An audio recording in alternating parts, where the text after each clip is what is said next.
آپ نے فرمایا، جسے تقدیر پر یقین ہوتا ہے وہ اپنے اوپر نازل ہونے والی مصیبتوں سے نہیں گھبراتا۔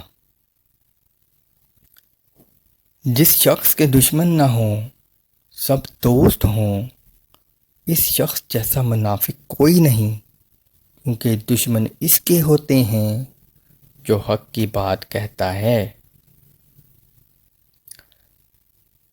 حضرت علی نے فرمایا، انسانیت بہت بڑا خزانہ ہے، اسے لباس میں نہیں انسان میں تلاش کرو۔ حضرت علی نے فرمایا، بے فکر ہو جاؤ، اللہ پاک مخلص دلوں کے ساتھ کبھی نا انصافی نہیں کرتا۔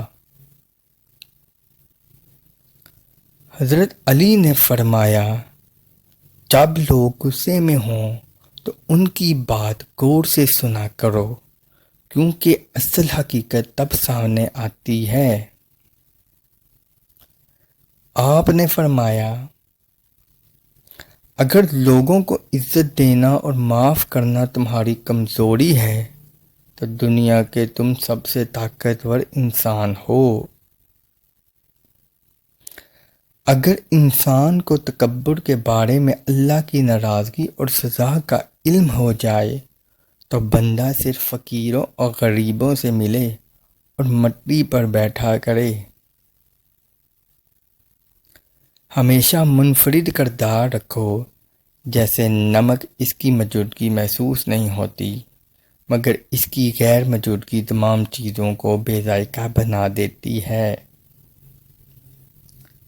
حضرت علی نے فرمایا، اگر میری زندگی میں دکھ نہ ہوتے تو میں اپنے رب کے ساتھ دعا کا رشتہ کیسے نبھاتا؟ حضرت علی نے فرمایا، ہر اس دوست پر بھروسہ کرو جو مشکل میں تمہارے کام آیا ہو۔